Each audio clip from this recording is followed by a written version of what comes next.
On vous souhaite la bienvenue à ericlatour.com. On vous parle d'une entreprise qui existe depuis pas très longtemps et pourtant elle récolte certains prix, dont récemment la finale montérégienne du gala Ose entreprendre. Et je parle ici de Kombucha Tea Company.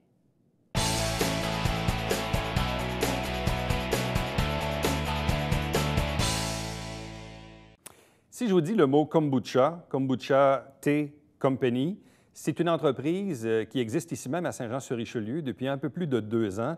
Et tout récemment, ils ont été honorés. Ils étaient en nomination au Gala de l'excellence et de l'industrie du Richelieu. Ils ont également remporté la catégorie bioalimentaire au récent Gala Ose entreprendre, la finale montérégienne qui se tenait à Mont-Saint-Grégoire. Donc, de plus en plus, on entend parler d'eux et on découvre également ce nouveau produit. Avec nous pour en parler, vous les présentez, deux invités. D'abord, le président Martin Garneau. Bonsoir à vous. Bonsoir. Accompagné du vice-président Abdel Areiba. Bonsoir et bienvenue. Bonsoir. Expliquez-nous un peu, premièrement, en fait, une question toute simple. C'est quoi du kombucha? Du kombucha, c'est à la base un thé fermenté, donc la recette est quand même assez simple et c'est une recette ancestrale. Donc, c'est une culture de kombucha qui est ajoutée à un mélange de thé sucré. Et puis, on laisse fermenter pendant 2 à 3 semaines et à la fin, la culture transforme le thé en le breuvage qu'on appelle le kombucha. Bon. Et comment on a découvert ça un peu au Québec? Je comprends que c'est un produit qui devait exister depuis fort longtemps, mais qu'est-ce qui fait que depuis quelques années maintenant, on entend parler un peu plus de ce produit-là? Vous-même, vous avez décidé de vous implanter dans cette industrie-là. Qu'est-ce qui fait que c'est arrivé au Québec? Bien, le fait que ça va avec la tendance pour l'alimentation biologique, l'alimentation saine. Donc, c'est un produit qui était très populaire depuis une dizaine d'années sur la côte ouest américaine. Et puis, la tendance s'est amenée au Québec avec cette boisson-là qui a beaucoup de propriétés bénéfiques, faible en sucre, effervescente, bonne au goût. Donc, le fait que c'est un produit qui était en phase avec les tendances du jour de l'alimentation santé, bien, ça s'est amené au Québec. Qu'est-ce qui fait que vous-même, vous l'avez découvert? Bien, comme ça, lors d'un voyage en Californie, j'ai découvert, j'ai eu un coup de foudre pour la boisson et puis j'ai vraiment, en y goûtant, j'ai comme trouvé ça vraiment, c'était un wow en y goûtant. Puis j'ai dit, wow, c'est comme je veux me partir en affaires depuis quelques années. Vous avez fait le déclic à ce moment-là? Oui, vraiment. Entre le moment de goûter à ça, puis vous dire, j'ai le goût de me partir une entreprise, pour vous, là, il y a eu un... Bien, il y a eu une première étincelle qui s'est faite à ce moment-là, mais par la suite, j'ai regardé un peu le marché au Québec, qu'est-ce qu'il y avait, puis je voyais qu'il semblait avoir de l'espace sur les tablettes pour un produit comme ça. Et ça nous a... On a parlé de l'occasion et puis on a décidé de Il venait se me lancer. voir, je me souviens, il venait me voir de son voyage, puis il dit, hey, Abdel, il dit, nouvelle boisson, moi je connaissais pas ça. Puis il a fait l'auto, puis il a dit, dans ce temps-là, il n'y avait pas de compétition, il y avait juste quelques compagnies. Puis il a dit, regarde, puis les tablettes, puis ça se vidait assez vite. Il a dit, on devrait y penser si ça nous intéressait. C'est comme ça que... Est-ce que vous vous connaissez de longue date? Oui.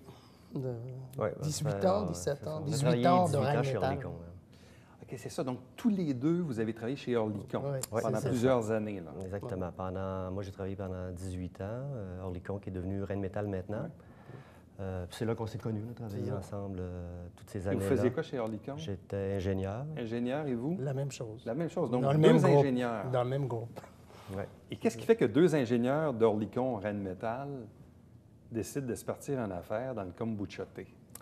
Bien, bonne question. Un peu de folie pour commencer. Ça prend une dose de folie pour faire ça. Mais c'était, comme j'ai mentionné tout à l'heure, vraiment le goût de partir une entreprise qu'on avait tous les deux. Donc, en ayant notre expérience aussi, on était comme gestionnaire de projet. On voyait qu'on pouvait appliquer nos connaissances du travail dans une entreprise et ça nous a poussé à lancer l'entreprise. Vous, Abdel, qu'est-ce qui vous a convaincu à lancer le projet? Bien, j'hésitais.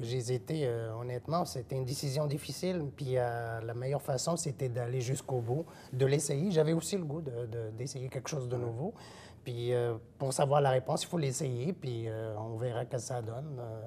Donc, on a décidé d'essayer, puis depuis ce temps-là, ben, ça va bien, ça marche. De passer d'ingénieur dans une grande entreprise à être à son propre compte, d'avoir sa propre entreprise, est-ce que la marche est quand même assez importante? C'est quoi les embûches auxquelles on est confronté? Bref, le démarrage de l'entreprise s'est passé comment?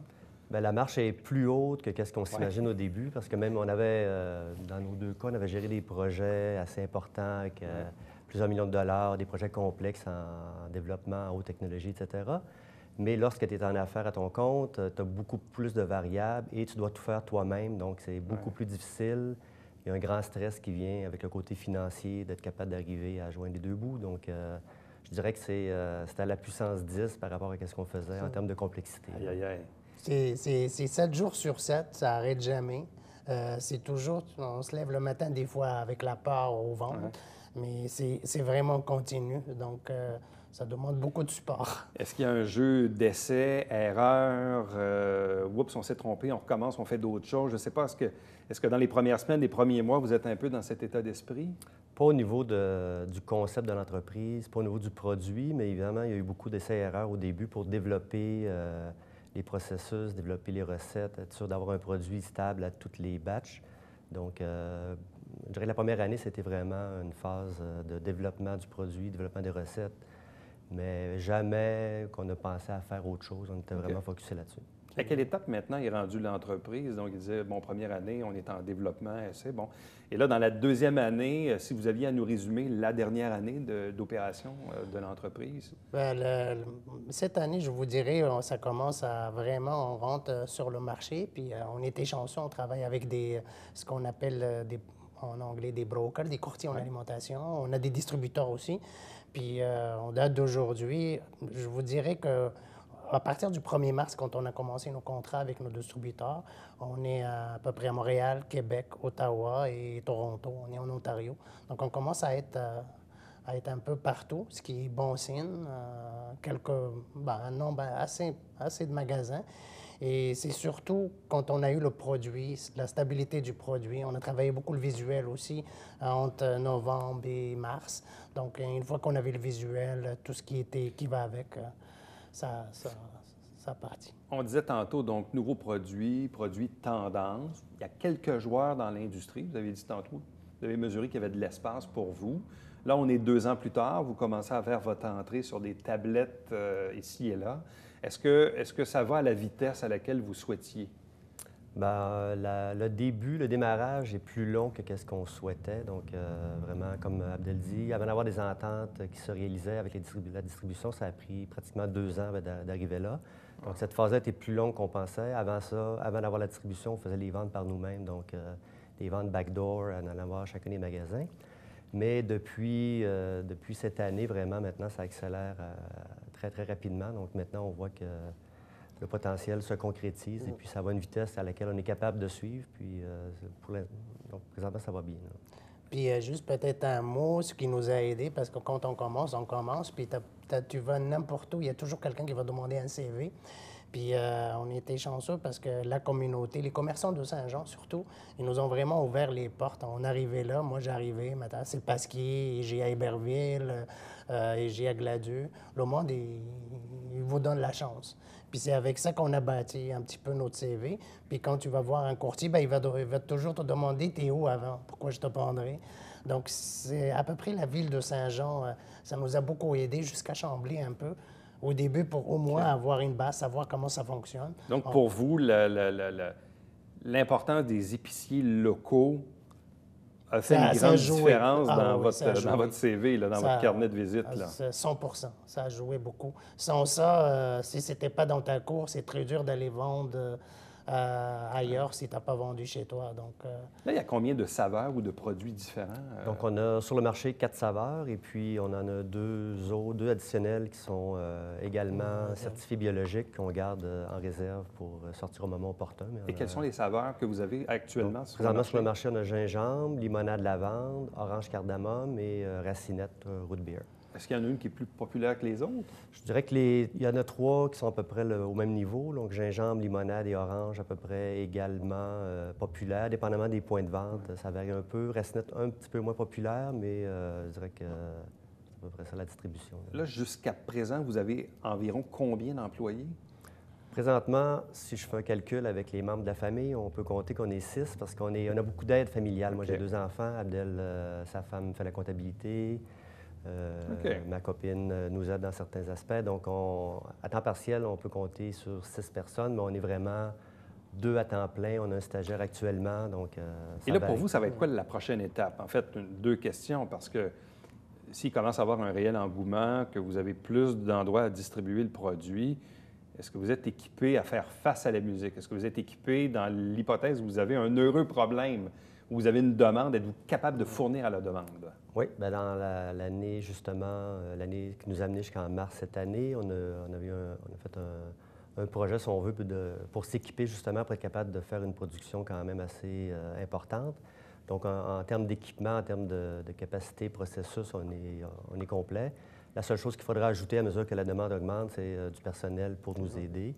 Mais en termes d'équipement et de facilité, avec notre nouveau local au Complexe 360, on a ce qu'il faut pour être capable de produire au volume qu'on peut s'attendre d'ici la fin de l'année et l'année prochaine. Donc, une croissance contrôlée, là. Croissance contrôlable. Qu'on essaie de contrôler, oui. Et là, avez-vous déjà en tête des objectifs pour l'an 3, l'an 4, l'an 5? C'est quoi un peu votre plan stratégique là, pour les 3-4 prochaines années? Bien, c'est sûr qu'on aimerait étendre la distribution au reste du Canada et également au nord-est des États-Unis, donc énormément de population avec les grands centres. Donc, c'est une boisson qui est typiquement est plus populaire dans les grands centres, donc avec les grandes villes du nord-est des États-Unis, l'ouest, Vancouver, etc. Donc, c'est un peu notre plan de développement pour les prochaines années. Bon, Abdel disait tantôt que l'apport des épiciers locaux est primordial. En même temps aussi, quand on est reconnu dans son propre milieu, ça fait parfois une petite différence. Vous étiez en nomination au Gala de l'Excellence et vous avez remporté la finale locale et la finale régionale en Montérégie, catégorie bioalimentaire du Gala Ose entreprendre, qu'on appelait autrefois le concours québécois en entrepreneuriat. Est-ce que ça aussi, ce sont des petites tapes dans le dos qui viennent vous encourager? Honnêtement, on ne s'attendait vraiment pas à ça. Je disais à Martin, des fois, on fitterait dans la catégorie senior, là, parce qu'on a quand même la cinquantaine. Puis vraiment, on ne s'attendait pas à ça. Ça nous a surpris. Il faut dire, juste peut-être un petit mois en arrière, on a fait tout ça. Comme Martin disait, on a investi beaucoup de machinerie, mais c'est grâce aussi à des Ardents, le centre d'entreprise, aussi qui nous aide beaucoup, puis qui nous donne des prêts et des subventions aussi, parce qu'ils croient en projet. Puis souvent, les gens autour de nous croyaient plus que nous autres à un moment donné. On avait des doutes, tout le monde a des doutes. Puis là, quand on a gagné ces prix-là, puis on était finaliste... ça vient confirmer. Ça vient confirmer, puis c'est surtout une récompense pour l'effort, parce qu'on a mis de l'effort. C'est des heures et des heures, des nuits Puis ça confirme qu'on a choisi le bon chemin. Donc, et là, vous allez représenter donc la Montérégie à la finale nationale du concours Ose entreprendre, quelque part au mois de juin à Québec. Oui, donc on rencontre le jury cette semaine d'ailleurs. Il y a des prises entrevues. Oui, c'est ça. Donc le dossier est évalué par rapport à ce qu'on a soumis comme documentation, plan d'affaires, etc. Mais il y a également une rencontre avec un jury qui se fait cette semaine à Montréal. À la Caisse de dépôt de placement. Donc, et après ça, à Québec, la finale nationale. À Québec, et là, vous allez représenter la Montérégie. On va vous souhaiter la meilleure des chances pour la finale nationale du Gala Ose entreprendre, mais la meilleure des chances aussi pour la poursuite et la continuité de cette belle entreprise que vous avez fondée ici même, à Saint-Jean-sur-Richelieu. Ça fait différent du travail d'ingénieur? Oui, pas mal différent. Donc, on est retourné à un travail plus manuel, donc c'est quand même un peu plus physique que ce qu'on est habitué de faire.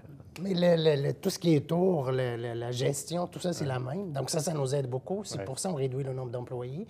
Mais comme il dit Martin, c'est plus la même. Le quotidien n'est pas le même. Bonne chance à vous. Merci beaucoup. Merci beaucoup.